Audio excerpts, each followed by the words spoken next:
Ini adalah kasus yang terjadi pada masa-masa pandemi COVID tempo hari ya, beberapa tahun silam,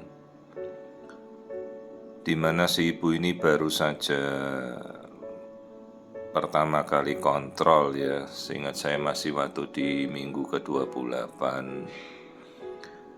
Dan juga setahu saya ini juga baru pertama kali memeriksa kehamilannya, yaitu karena ketakutan masa pandemi.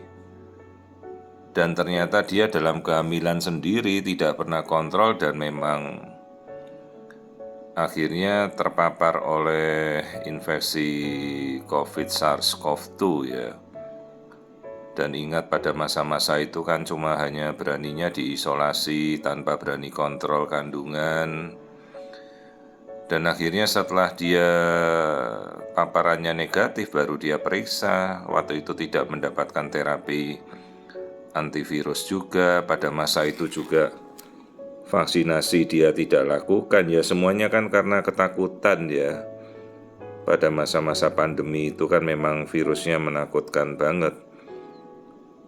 Di sini kita melihat struktur otak yang tampak normal ya. Tapi seharusnya begitu dia terpapar harusnya tetap memeriksa ya, mungkin karena vaskesnya juga takut memeriksa, makanya si ibu juga tidak memeriksa karena dia takut, karena dia terkena paparan COVID.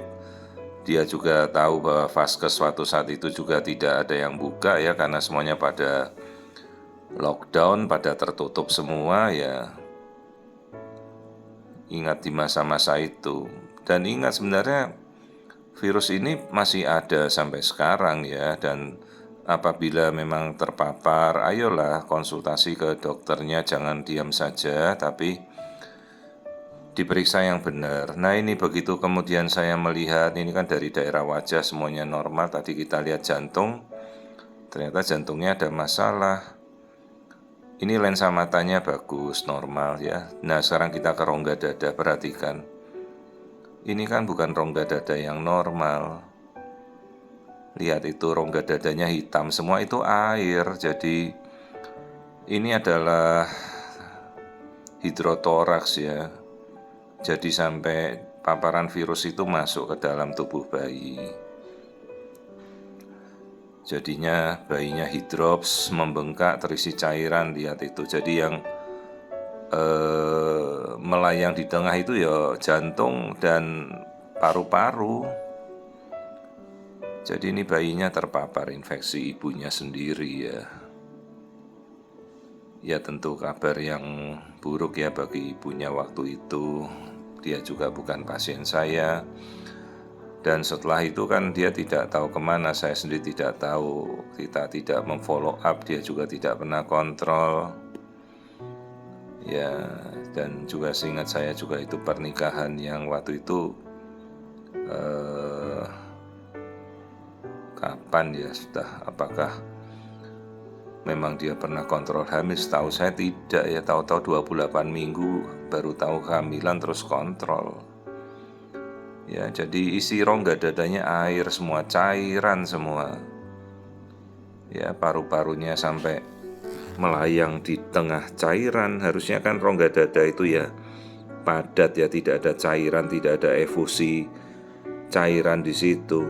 Ini air. Sementara jantungnya berdetak dengan normal ya. Ya sekarang yang bisa kita lakukan, ayo coba kita kuras, sedot keluar itu cairannya. Kita tusuk rongga dadanya untuk keluarkan, tinggal ya mereka bersedia enggak kita melakukan tindakan yang cukup invasif itu ya. Ini jantungnya tidak ada masalah. Jantungnya tidak membesar, jadi sebenarnya kan kemungkinan kalau cairannya membengkak biasanya itu fungsi pompa ginjalnya rusak. Jadi plasentanya kemungkinan kan juga rusak, karena infeksi virus COVID itu juga masuk menyerang plasenta, jadi plasentanya juga sudah nggak berfungsi biasanya. Protein di tubuhnya bayi rusak, makanya biasanya bayinya bengkak ya. Jarang dilaporkan infeksi COVID dalam kehamilan, tapi sebenarnya ada dan cukup ada banyak ya. Ada beberapa yang berakibat fatal karena infeksi COVID itu membuat aliran darah ke bayi jelek. Jadi faktor pengentalan darah si ibunya meningkat. Jadi bayinya itu fungsi pemompaan darahnya buruk. Ya, jadi inilah kondisi di mana seorang ibu pada 28 minggu dia riwayat terpapar virus SARS-CoV-2 COVID ya, tanpa terapi, tanpa kontrol. Akhirnya memberanikan diri kontrol pertama kali karena waktu itu mungkin vaskesnya tempat dia tidak buka. Saya terima ya, kemudian kita periksa, aduh kondisinya sudah seperti ini. Ya jelas kabar yang tidak baik ya untuk si ibu ya. Anak pertama lagi ya, jadi cairan di rongga tubuhnya ini isinya air semuanya.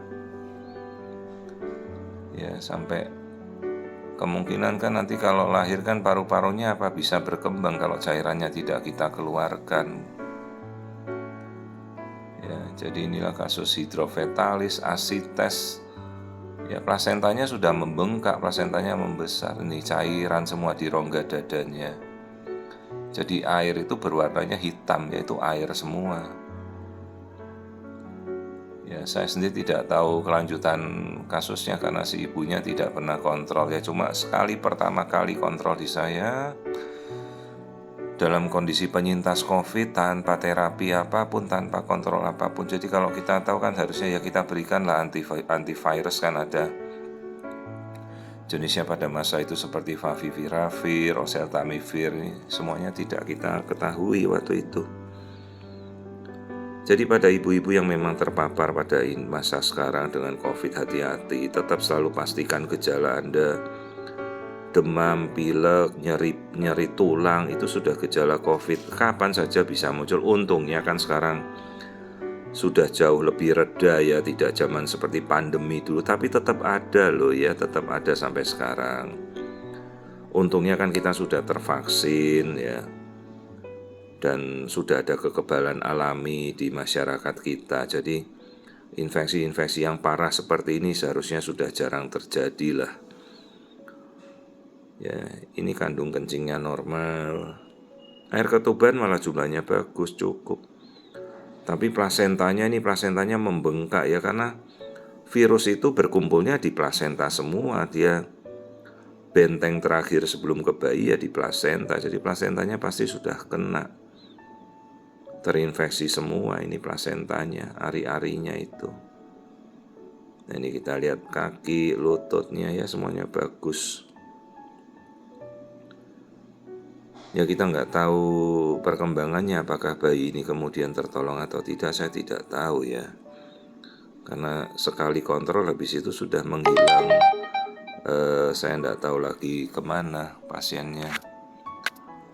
Jadi ini paru-parunya membengkak, kemudian plasentanya bengkak, itu ketebalannya sampai 4,9 cm, padahal untuk minggu 28 ya logikanya baru 2,8 cm lah tebalnya sesuai usia minggu.